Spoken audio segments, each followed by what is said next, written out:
Let's party.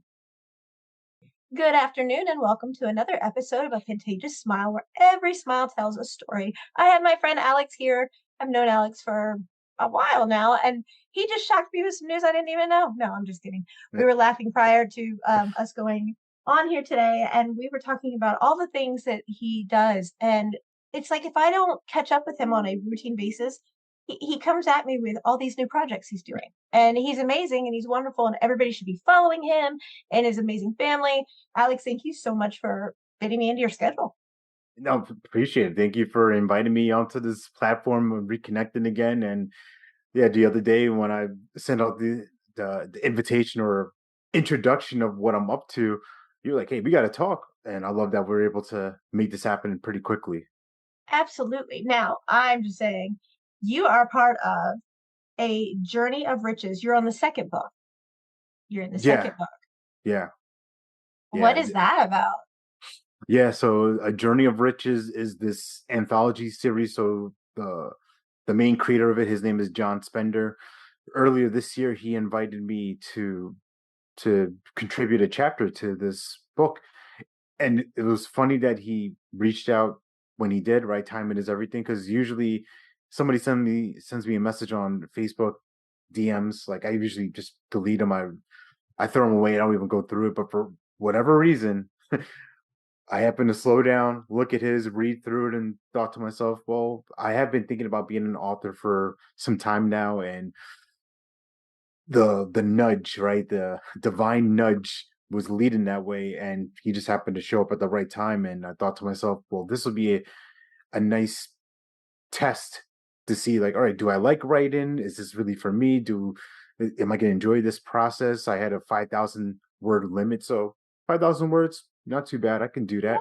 Yeah. And that was back in March when these conversations started happening. We're in September now, and the book was just released this week. So the series is called The Journey of Riches, and the theme for it is the power of self discovery. So that was just in my wheelhouse. I love to talk about it, and I share my story, my journey, right? No pun intended, of into entrepreneurship, into business building, and just my life in general. So the chapter itself that I wrote is called Everybody Wins, including me, expanding global influence through communication. I love that. And for those of you who don't know, I met Alex a while back on a speaker platform and Yeah. we were both speaking. He is a beautiful speaker. Like he is so articulate. I love how he speaks. He's engaging. He's not monotone. You can sit and listen to Alex forever. So give us a little bit of your backstory and kind of tell everybody how you got into the whole speaking engagement. Oh my goodness. Well, I share. I mean, if you want to know for sure, get the book, A Journey of Riches. The Power of I was gonna say when you got done. Self-Discovery. No, but I outline my life story right in these 5,000 words, and the journey itself has been over a number of years working with special needs individuals, opening up group homes. I'm from New York originally, and then through time, and just finding different spaces, finding different rooms, finding this world of coaching around 2016, and that's where really the lights turned on for me. I have a background in psychology, so understanding people's behaviors, habits has always been interesting for me. And like I said, I have this background with special needs individuals, with disaster recovery, with sales and marketing, and coaching and speaking flashed in my face, and I was like, "Oh, this is for me. This is what I'm supposed to be doing." Now, how do I learn how to do that? Right. And it's been this constant process of growing, of seeking out the best mentors, being in communities where I feel welcomed and I belong, and I'm able to contribute and some of them lead. And Yes. it wasn't an intention. Like, hey, I'm going to show up here and be the leader. Like, it's just who I'm being, how I'm serving. That's I can't turn that off. And Right. I show up and I start amplifying my voice, and speaking has been one of those ways that has allowed me to really anchor into my identity of like who I am, who I'm here to serve, the difference I want to make for people of color around the world, and just show as an example, hey, you don't have to come from these these adverse situations, right? I joke around from the stage like, "Hey, listen, I'm Alex. I grew up in middle class Long Island in the suburbs. I didn't join a gang. I don't have anybody addicted to crack in my family. I'm a pretty ordinary guy, right?" So I'm gonna start off there, like just make a light of it because you would think like, "Oh my goodness, a sad story. His parents must be divorced. He must have been a foster child." Right? I don't want to perpetuate that theme of, and these are real things, right? Of people of color, black people They specifically, are. who come from these horrible positions. Like, hey, I grew up in what would be considered like a Disneyland for a lot of people, but yet my mentality, my way of seeing the world, how I saw myself, my own image, caused a lot of trouble, a lot of anguish in my life. So it Absolutely. doesn't matter where you come from, right? It's about how you're responding to the world, how you are connecting, communicating with other people, how you're collaborative with other folks. And for a long time, that wasn't me. I was shy.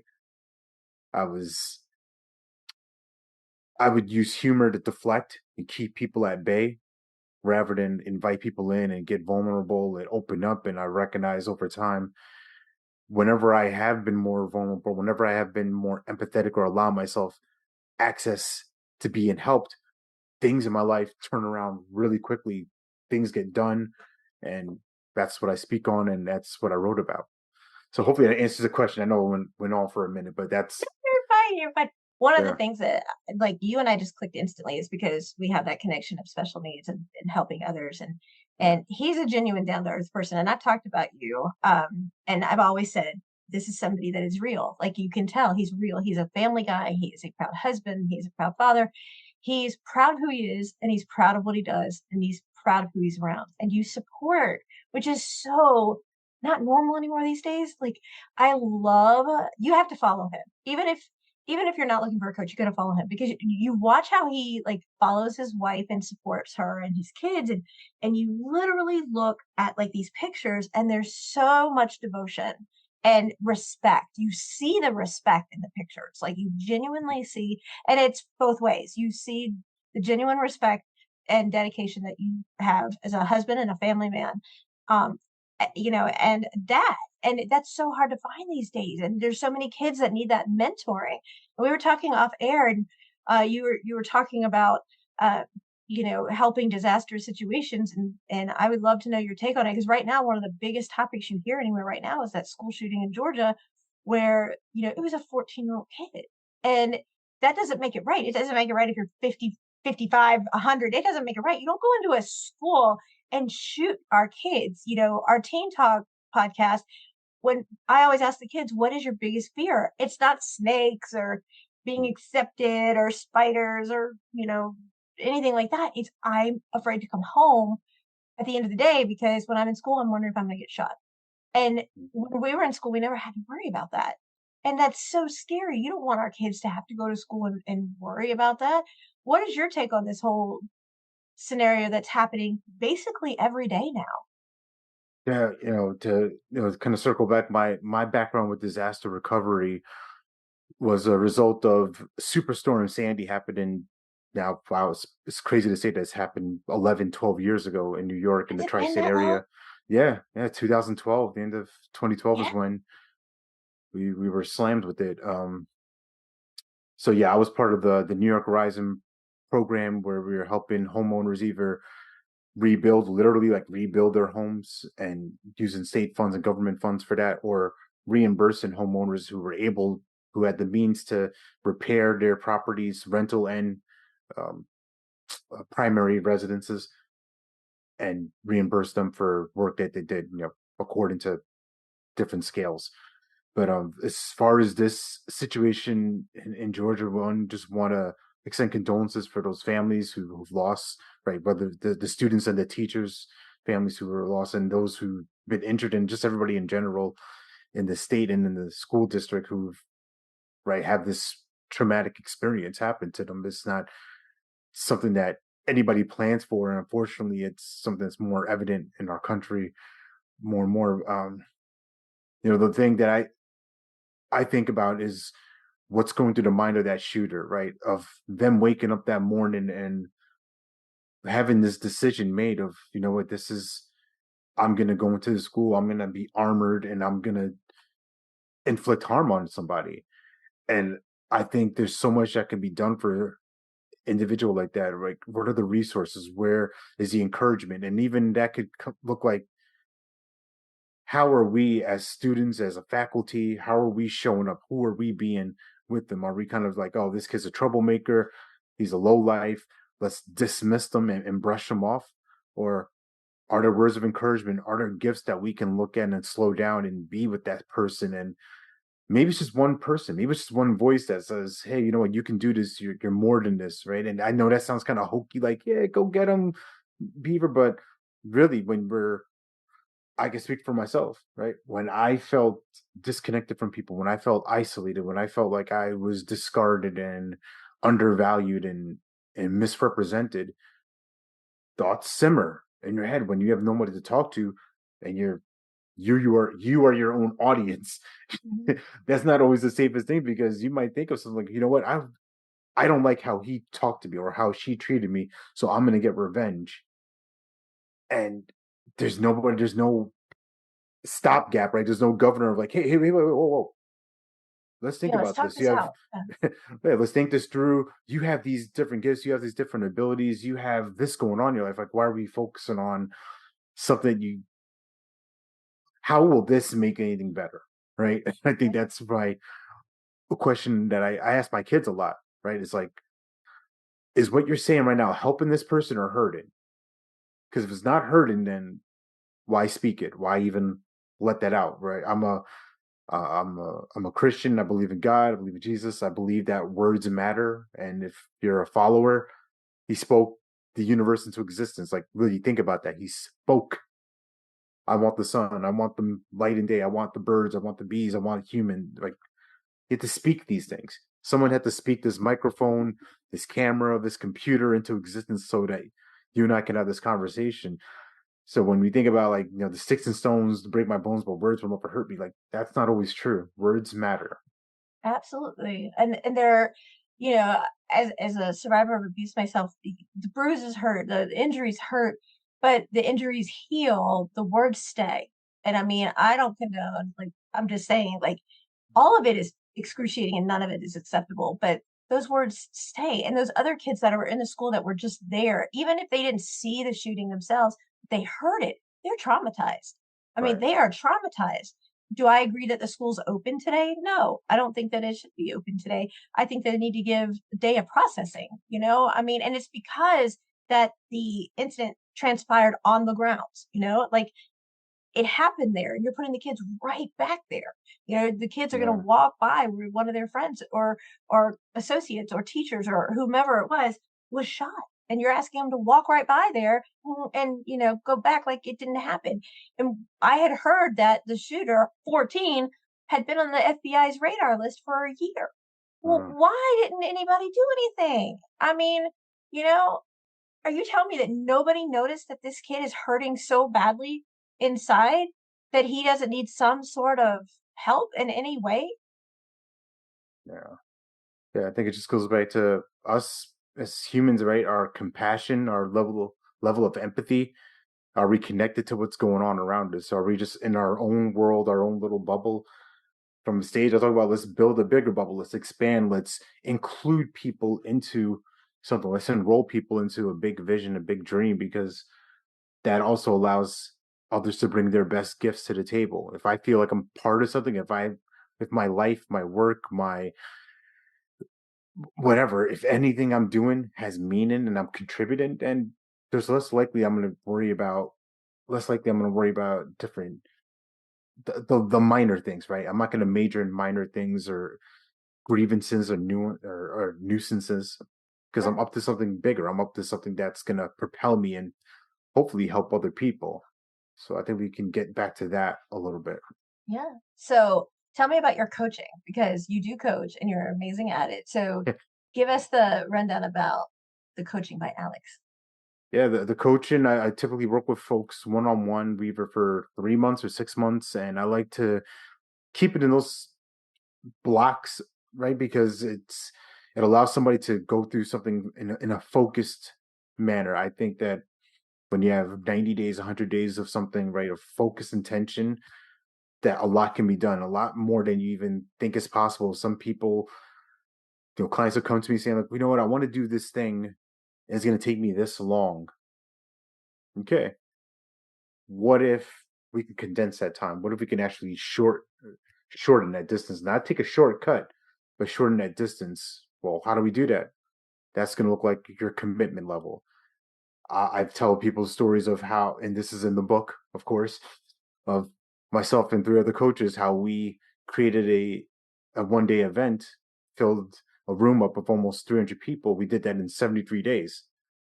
Right? Some people think, Wow. oh, it's got to be 6 months, 8 months. Like, yeah, ideally that would be it if you really Right. want to, right? But we didn't have that time. We had a deadline. We have other things we had to accomplish, and we were able to make that happen. And not just us, right? We bigger bubble time. We enrolled a lot of people into being our evangelists, our advocates. So I bring that back now with the coaching is, what do you think is possible? How long do you want something to take? And then can we cut that time in half? You'd be surprised at how more effective you could be, more productive, and more fulfilled.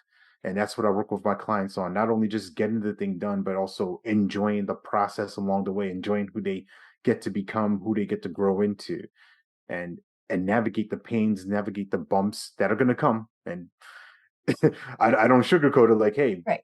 you want to do this big thing, buckle up, because whatever, all the things are going to come out of the woodwork: car trouble, kids not being happy, a business partner maybe does something shady, right? Just whatever you can imagine, it's coming. It's Not that coming. I wish it on you, not that Sure. I'm like, yay, Victoria, here comes more trouble. But it's like, all right, It's if you reality. want this thing, it's gonna have to, you're like a snake, you're gonna have to shed this old version of whoever you are and become something powerful. And that's what I work with clients on and guide them through. Who is your ideal client? Like the clients that you help, who do you think best fits for you? Yeah, I would say it's I kind of label down as like a black executive man, someone who's looking to break through into like the C-suite level, that's looking to get into the corporate space and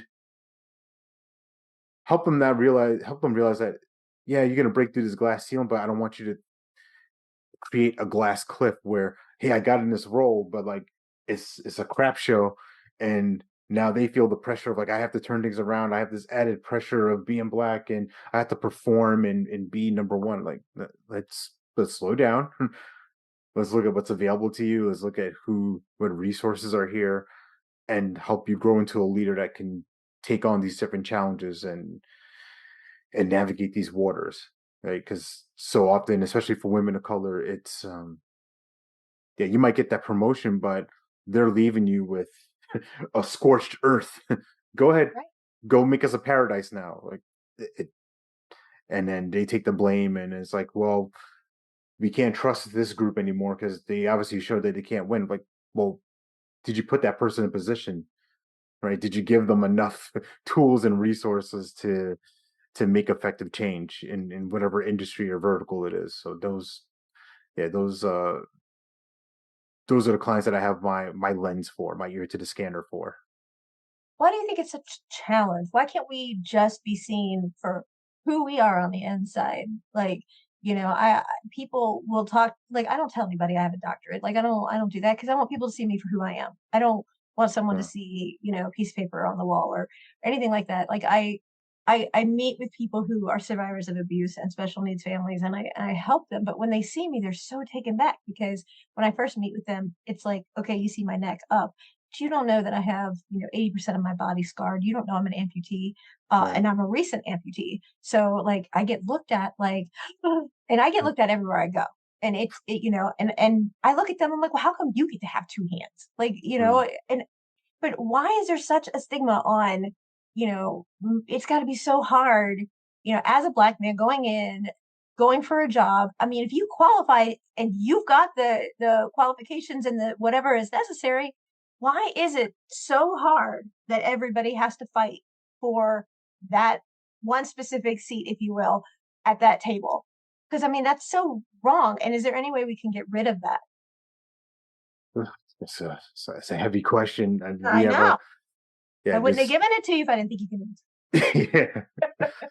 yeah, Yeah, there's just so much history that I think we all need to come to some healing around and just get general consensus like, hey, this is what it was, this is what happened, and how do we acknowledge those, acknowledge what has been and learn from it, right? And not repeat these mistakes. And I also think it's a lot of our own personal upbringings and responsibility. If I come from a place where little loose comments, hey, I'm making a gay joke here, I'm making a joke against women, or I'm making insensitive comments about this particular group, not seeing them as human, right? If I put myself on a pedestal, and that means I get to put them in a prison, my own mental prison of like, oh, you are this way, and everybody who's like you is exactly like this, rather than slowing down and being like, hey, let me get to learn your story, let me get to know about you.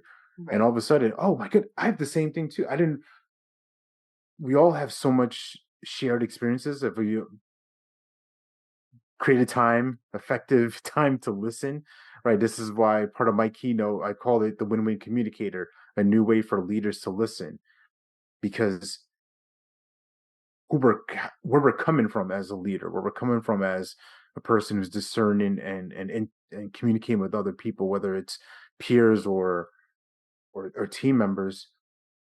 Why why would my attitude change towards somebody who's perceived better than me versus somebody who I'm better than, right? There's that quote somewhere like, "Oh, I've learned to treat the CEO and the janitor with the same amount of respect," right? I might be butchering the quote, but I think it boils down to just that exposure and education. If I get exposed to a different culture or a different lifestyle or another way of who people are, it doesn't mean I have to agree with it. I don't Right. have to accept it. Like, yeah, I'm in it too. It's like, oh, I now I see why you do what you do, right? That educates me. Now I can be an advocate in the world when I hear somebody make a throwaway joke or a remark like, hey, no, no, no, that's actually not true. My experience has been this, and they get to transfer that to other people. So I hope that answers that question, but it's there's a lot that we all have to do. We all have to get better at that, and I think it's really looking at a commitment of like, do I want to get better? Because we all are coexisting on this floating rock in space, Right. and at a certain point, we're all not going to be here. But there's our seeds, our kids, our books, our movies, our entertainment, our legacies of what we're leaving behind. So Right. that is something that we have control over. Yeah, like when I was in my corporate days, I treated my assistant like I treated the receptionist, right? And if I was looking at someone to either promote or, move around laterally within the company, I looked at their resume. I didn't want to see Mm, a picture of them. I didn't want anybody to tell me anything. I looked at the resume, and a lot of times I was like talked about by other executives, like, well, why did you promote this person instead of this person? Well, they were the most experienced, but they're African American. mm, So what? I don't care, like they're the best person for the job. Like I joked with you, and I think you know me well enough now, where I'm like, he was talking before we went on recording, and he was talking about his wife, and I love the chemistry between the two of them, and he was, we was talking, and then I was like, wait, Alex, are you black? And he just laughed because I don't see you as an African American male. I just see you as a friend. I see you as a man. I see you as an entrepreneur. And a lot of people don't see that. Like, they don't go with that mentality, right? yeah, And it's people, because I don't want anybody to look at me and say, oh, she's damaged goods and she's disabled and she's handicapped and she's whatever. You know, that's not fair. You're putting all of these, negatives before you even get to know us. And right. that's not fair at all. Yeah, More people need to go in there and give everybody who's worthy that opportunity, regardless. That's just it's not right. And those are the people who won't do that are the ones that have their own image issues, and a lot of times within themselves. yeah. Yeah, they're stewing a whole pot of I'm not enough, of limiting beliefs, of disempowering thoughts about themselves. I mean, if they're saying about somebody else, can you imagine what they're saying internally? Right. 100%. Absolutely. So where are you going now? What's Alex up to now and into the next 6 months? Yeah, the next 6 months, as you mentioned, the chemistry of me and my lady Sarah, we're combining for a joint group coaching experience. We call it the Brand Amplifier Experience, and that is started actually September 16th. We still have 2 spots open for VIP and clients in this, and the 4-month journey is going to look like the first 8 weeks or so. We're going to be just looking at how you tell your story, your brand voice, of just getting that clear, dialed in, and getting you even some media training on camera stuff ready, because the apex of this event is happening November 7th in Raleigh, North Carolina. We've rented out a beautiful studio where we're going to take photos, record podcast interviews with you, help you create a speaker reel. So I'm going to turn off my camera real quick so I can show you Oh, this please.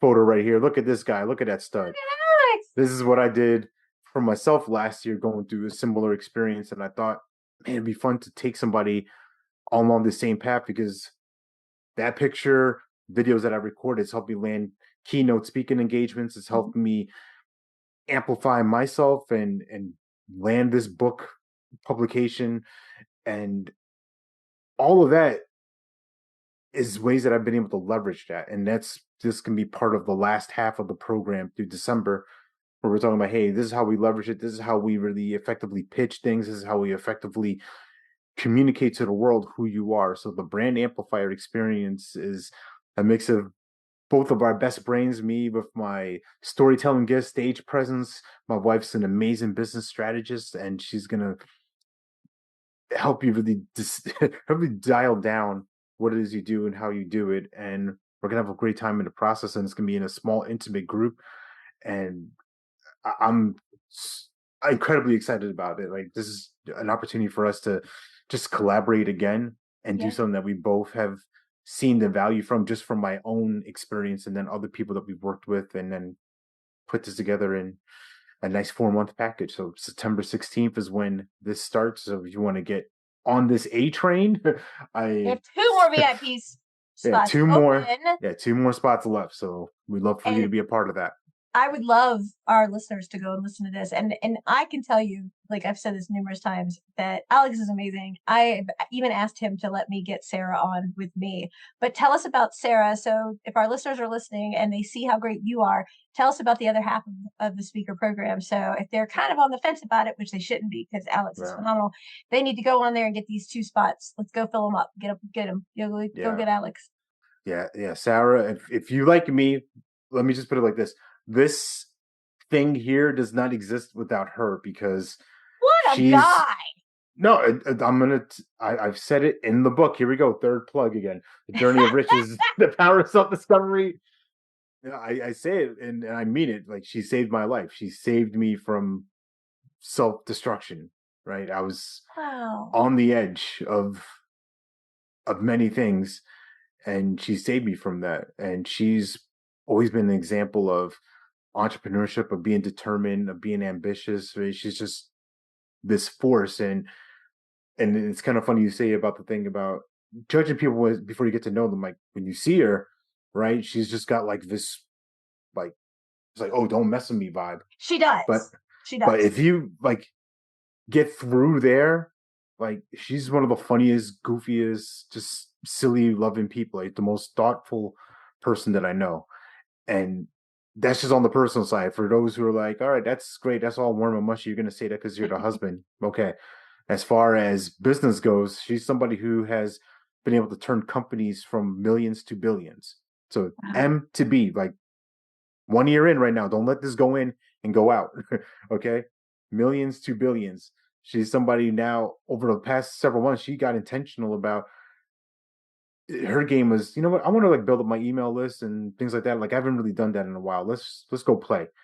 And she's gotten on different stages where she's gotten amplified to over 4 million people, 4 million ideal buyers, just from her opening her mouth, from her being who she is, from her going on podcasts, posting online, right? So she's somebody who knows what it looks like to take people from 6 figures to multiple 7 figures, right? So she is the money coach. Like, that's like who she is. And if you are looking at your brand, not just from like a logo and like a catchphrase, those are important, but that's not the end all be all. If you're looking for a place to like, hey, how can I be a stand for other people and let people know who I am and also make a boatload of money as a result of that, right? Not Right. being afraid of money, not these like, yeah, money's bad, but really recognizing like the frequency and the energy and the psychology around wealth consciousness, then she's the one. Like she's the one to go to, and you get me as a bonus. I So mean, in the she's 4-month program that you have 2 spots left that I want my listeners to go and fill, yeah, you get both of you. yeah. It's both of us. Like this is Oh like man, it's a power couple. yeah, yes, yeah, Yeah, and he and lights up when he talks about his wife. I'm just saying. Like, it's sweet. It is sweet because there's not a lot of men these days that hold their spouses in such high regard. There's not. And it goes both no, ways. It's not just the man talking about the woman talking about the man, like no, holding in such regard. He lights up, which is so sweet. And how long have you guys been together? gosh, we've been together since 2006, so 18 years, and married for Wow. 14 years. Wow. Look at that. And he Yeah, still lights up. So sweet. So now we've got the 6 months down the line. What is yeah. your goal with to achieve in the next year? Mm. I would say to be on physical stages at least twice a month. That's And wonderful. ideally that's gonna I'd like to keep that into like North Carolina, the southeast region, because I've too small not, they're not small anymore, right? I have a teenager, I have a high schooler now as of last week, and my son, he's in fourth grade. So I'm not looking to really be a road warrior and all that Yeah. kind of stuff. But yeah, being on stages, just sharing with people what I'm up to, writing more. I have a couple more books now. Like I've got the writing bug. It started. Yep. Turn I can't turn it off. So those are It gets I'm working on addicting. those. Yeah, I'm working on those projects and continuing to enhance my other community, the BIPOC Coach Collective, making sure that we enroll new members into that and I deliver great content. I'm part of like I handle the programming. So anything you see as far as guest speakers or content, that's mostly me. And yeah, just continuing to build on relationships with people. I think those are the three things that would be ideal for the year, right? Just the speaking business itself, my relationships with family and other colleagues, and then my community of coaches. The scene that expand. So if the 2 VIP spots get filled up, what other openings do you have for your 4-month coaching? Yeah, if those are taken up, then we can maybe we can create some wiggle room for somebody to still be a part of the brand amplifier experience, and they just may not experience as much of like the perks. We're going to do like a day before dinner. So this is for anybody who's like, what's in it for me for VIP? Or we're going to have a exclusive dinner at a private steakhouse. That's one Nice. of our favorite spots. I mean, it's no. we're gonna have a full we're gonna have a full day Making you of hungry. yeah, full day training before the studio. We're gonna do a quick studio tour so you can actually see it, and it's not just like, oh, what is this place? Like, no, you're gonna like get a feel for how it is. So you walk in the day after, just having some context, some background knowledge. We'll also have an offsite experience that day before, so it's gonna be a 2 day VIP experience on the 6th. Do all those things I just mentioned, and on the 7th, that's the studio day. That's game time. That's the lights are on. We're rolling action, and we're we're capturing great video, great film for you that you can use as you land speaking engagements, as you go to podcasts and say, "Hey, who are you?" And you can show up with a powerful media kit and other sheets like, "This is me now. Be impressed and let's go." Yes, absolutely. Tell everybody where they can find you. You can find me on LinkedIn mainly at Alex Dumas. I'm on Facebook as well at I think even a real Alex Dumas, or my website speakeralexdumas.com. I'm going to put the link in for the book. Everybody needs to go out and check this out. You need Yeah. to go and get these 2 spots filled. I want my audience to go fill these 2 spots because if not, y'all are going to really miss out. And I'm sure I can convince you to come back again, right? You'll come back Yes, on yes, for sure. again. I can't thank you enough for your time. I really hope I can get Sarah to come on as well. I wish your family the very best, and I'm gonna hold you to it. I'm gonna have you come back again. No, it's done. We just got to set the date. That's all it is. You got it. Thank you so much. Oh, thank you, Victoria. Appreciate you. Absolutely.